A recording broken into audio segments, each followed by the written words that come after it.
اعوذ باللہ من الشیطان الرجیم بسم اللہ الرحمن الرحیم۔ شروع کرتی ہوں اللہ کے بابرکت نام سے جو بڑا مہربان اور نہایت رحم فرمانے والا ہے۔ لاکھوں کروڑوں درود و سلام ہو کملی والے آقا محمد مصطفیٰ صلی اللہ علیہ وآلہ وسلم پر، جو خاتم النبیین ہیں، جو خاتم المرسلین ہیں، جن کے بعد نہ کوئی نبی ہے نہ رسول ہے۔ لاکھوں کروڑوں درود و سلام ہوں اہل بیت پر۔ السلام علیکم ورحمۃ اللہ وبرکاتہ۔ آپ دیکھ رہے ہیں میرا یوٹیوب چینل مکافات عمل۔ اللہ والو، آج 27 شب قدر کی رات ہے۔ 27 شب قدر کے حوالے سے آج آپ کی خدمت میں یہ عمل لے کر حاضر ہوئی ہوں۔ اللہ والو، آج رمضان المبارک کے آخری عشرے کی 27ویں رات ہے۔ یہ بھی لیلۃ القدر کی رات ہے، بہت ہی مبارک رات ہے۔ اس رات میں تمام دعائیں قبول ہوتی ہیں۔ اللہ رب العزت اپنی رحمت والا معاملہ فرماتے ہیں۔ زمین پر اتنے فرشتوں کا نزول ہوتا ہے کہ پاؤں رکھنے کی جگہ بھی نہیں ملتی۔ ساری رحمت والے فرشتے، پہلے آسمان والے فرشتے، دوسرے آسمان والے فرشتے، تیسرے آسمان والے فرشتے، یہاں تک کہ ساتوں آسمان کے فرشتے، مغرب کے فرشتے، مشرق کے، جنوب کے، شمال کے فرشتے، سارے کے سارے ہی زمین پر اتر آتے ہیں، اور تمام مسلمان اہل اسلام جو دعا آج کی رات جو دعا مانگیں گے، تمام کے تمام فرشتے آپ کی دعا میں آمین کہتے ہیں۔ ایسی مبارک رات ہے۔ اس رات میں اللہ رب العزت ویسے بھی تمام دعائیں قبول فرماتے ہیں، اور جب آپ کی دعاؤں میں فرشتے آمین کہیں گے تو خود سوچیں کہ ان دعاؤں کی مقبولیت میں کوئی شک کی گنجائش رہ جاتی ہے کیا؟ ایسی مبارک رحمتوں برکتوں والی یہ رات ہے۔ اس رات میں زیادہ سے زیادہ دعائیں مانگنے کا حکم ہے، عبادت کرنے کا حکم ہے، قرآن مجید فرقان حمید پڑھنے کا حکم ہے، کیونکہ یہ قرآن مجید کی سالگرہ کا دن ہے، کیونکہ قرآن مجید خود فرماتا ہے اِنَّا أَنزَلْنَاهُ فِي لَيْلَةِ الْقَدْرِ، مجھے لیلۃ القدر کی رات میں اتارا گیا۔ تو یہ لیلۃ القدر کی رات ہے اللہ والو۔ اللہ رب العزت فرماتے ہیں کہ رمضان کے آخری عشرے کی 5 تاک راتوں میں تلاش کرو لیلۃ القدر کی رات کو، یعنی 21، 23، 25، 27، 29، زیادہ تر احتمال جو ہے وہ 27ویں کی رات میں کیا جاتا ہے۔ احادیث میں بھی زیادہ تر جو روایتیں ملتی ہیں وہ 27ویں رات کے بارے میں ہیں۔ حضرت عائشہ صدیقہ رضی اللہ تعالیٰ عنہ سے بھی یہ روایت ہے کہ زیادہ تر احتمال 27 شب قدر کے اندر ہی ہے۔ اس رات میں زیادہ سے زیادہ تلاوت قرآن مجید کا حکم ہے۔ سیدنا عوف رضی اللہ تعالیٰ عنہ روایت کرتے ہیں کہ جب نبی کریم صلی اللہ علیہ وآلہ وسلم سے سوال کیا، یا رسول اللہ، رمضان المبارک میں سب سے افضل عمل کون سا ہے؟ تو نبی کریم صلی اللہ علیہ وآلہ وسلم نے فرمایا کہ رمضان المبارک میں قرآن مجید فرقان حمید کی تلاوت کرنا۔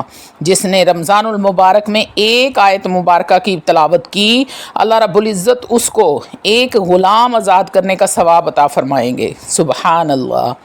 اللہ والو، آج کا ہمارا موضوع ہے تاک راتوں میں، یعنی کہ 27ویں کی رات میں شب قدر میں کون سا عمل کیا جائے، کون سی عبادت کریں جو اللہ رب العزت کے ہاں زیادہ مقبول بھی ہو اور ہمیں زیادہ سے زیادہ اجر و ثواب بھی ملے اور نفع بھی ہو۔ ہمارے نبی کریم صلی اللہ علیہ وآلہ وسلم نے ارشاد فرمایا، جس نے شب قدر میں 2 رکعت نفل نماز، ہر رکعت میں سورہ فاتحہ کے بعد سورہ اخلاص 3 مرتبہ پڑھی، بسم اللہ الرحمن الرحیم، قل هو اللہ احد اللہ الصمد لم یلد ولم یولد ولم یکن لہ کفوا احد، جس نے سورہ فاتحہ کے بعد 3 مرتبہ سورہ اخلاص پڑھی اور سلام پھیرنے کے بعد فارغ ہو کر 70 بار استغفار پڑھا، یعنی استغفر اللہ ربی من کل ذنب واتوب الیہ، یعنی کہ استغفار کیا سلام پھیرنے کے بعد، تو نبی کریم صلی اللہ علیہ وسلم نے ارشاد فرمایا اللہ رب العزت اس کو 3 انعام عطا فرمائیں گے۔ پہلا انعام کیا ہے؟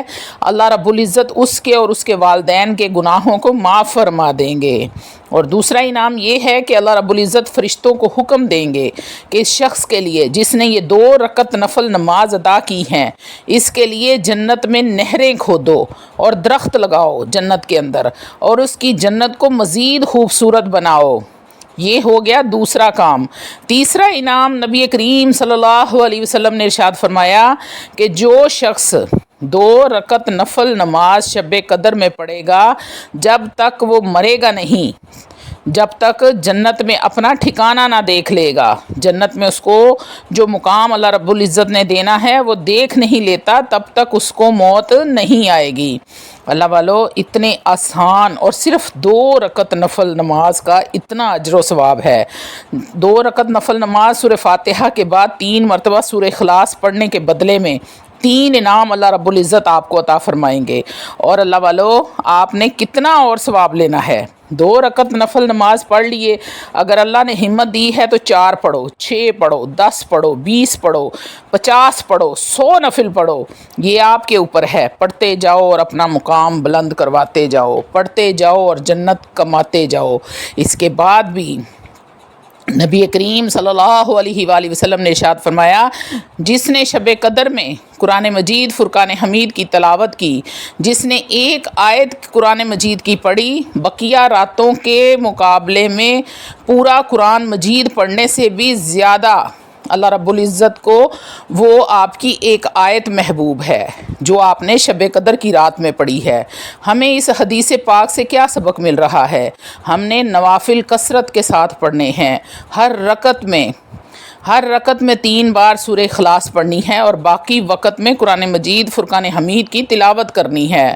نبی کریم صلی اللہ علیہ وسلم نے ارشاد فرمایا، جو شخص شب قدر میں قرآن کی تلاوت کرے گا، اللہ رب العزت جنت میں اس کے لیے ایک ایسا درخت لگائیں گے جس کا سایہ اتنا زیادہ ہوگا کہ 100 سال تک، اللہ والو، 100 سال تک اگر آپ گھوڑے پر بیٹھ کر گھوڑا دوڑائیں گے، گھوڑے کو چلانا نہیں ہے، گھوڑا دوڑے گا تو وہ سایہ ختم نہیں ہوگا 100 سال تک۔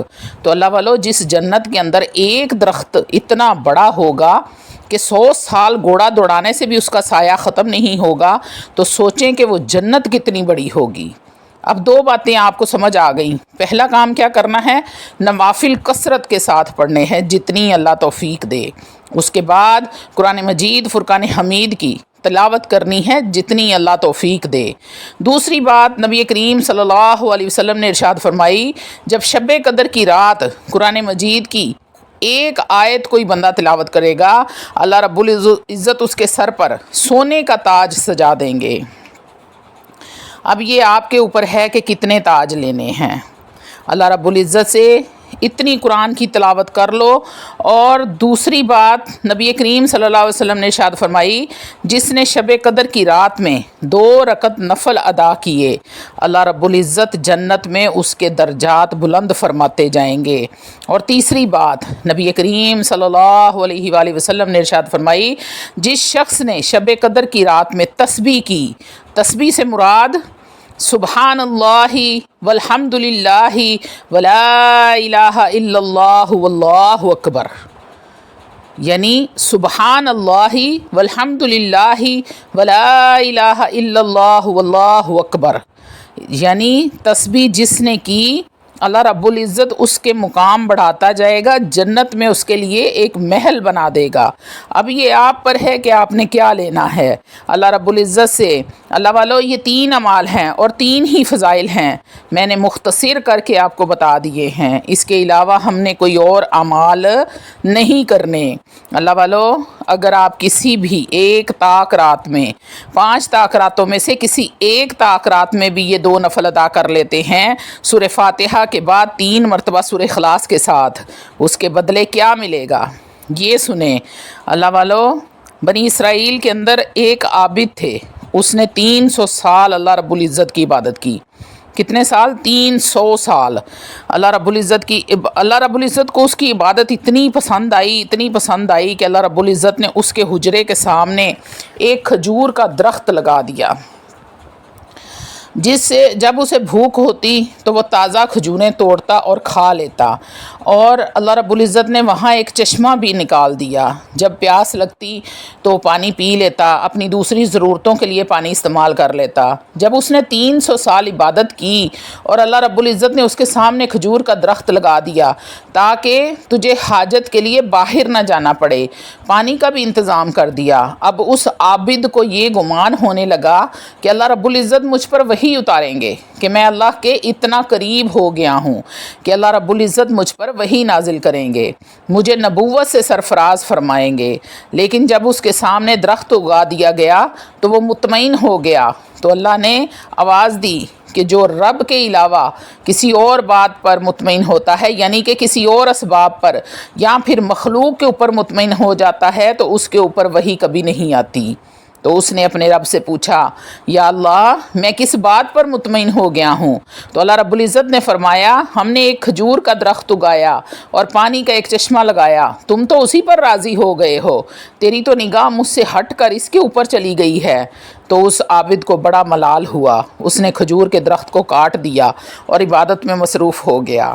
تو میرے رب کریم نے آواز دی کہ تیری 1000 سال کی عبادت سے میرے محبوب کا امتی شب قدر میں، یعنی طاق راتوں میں سے کسی ایک طاق رات میں 2 نفل اس طرح ادا کرے کہ سورہ فاتحہ کے بعد 3 مرتبہ سورہ اخلاص پڑھے، اس کی 2 رکعت نفل تیری 1000 سال کی عبادت سے مجھے افضل ہیں، مجھے زیادہ محبوب ہوں گے۔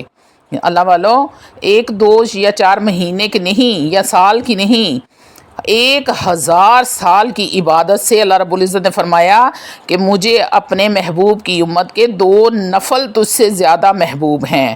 تو اللہ والو، یہ ہماری خوش نصیبی ہے کہ اللہ رب العزت نے ہمیں نبی کریم صلی اللہ علیہ وآلہ وسلم کی امت میں سے پیدا فرمایا، جس امت میں انبیاء علیہ السلام پیدا ہونے کی یا آنے کی خواہش کا اظہار کرتے تھے۔ اب ہم جو اعمال کرتے ہیں وہ کہتے ہیں کتنے ہیں نوافل جتنے پڑھ سکو۔ آج رات ہم نے جو اعمال کرنے ہیں وہ کتنے ہیں نوافل جتنے پڑھ سکو، اس کے بعد زیادہ سے زیادہ قرآن مجید فرقان حمید کی تلاوت کرو۔ تیسرا کام، ہم اللہ کی تسبیح کریں گے، سبحان اللہ والحمد للہ ولا الہ الا اللہ واللہ اکبر۔ تیسرا کام اللہ کی تسبیح کریں گے۔ چوتھا کام کملی والے پر درود پڑھیں گے، یعنی کہ درود ابراہیم پڑھیں گے، سبحان اللہ۔ اور 5واں کام آپ نے کیا کرنا ہے؟ استغفار کرنا ہے، کم سے کم استغفار بھی آپ نے 1 تسبیح کرنی ہے۔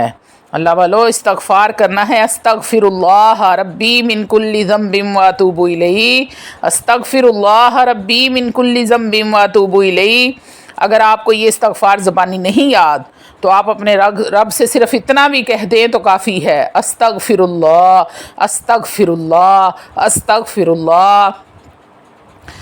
تو مجھے یقین ہے کہ یہ ہر مسلمان کے لیے آسانی ہو جائے گی، لیکن اگر آپ پڑھتے ہیں استغفر اللہ ربی من کل ذنب واتوب الیہ تو یہ زیادہ افضل ہے۔ اللہ والو، یا پھر 1 تسبیح پڑھیں یا پھر جتنا آپ آسانی کے ساتھ پڑھ سکیں۔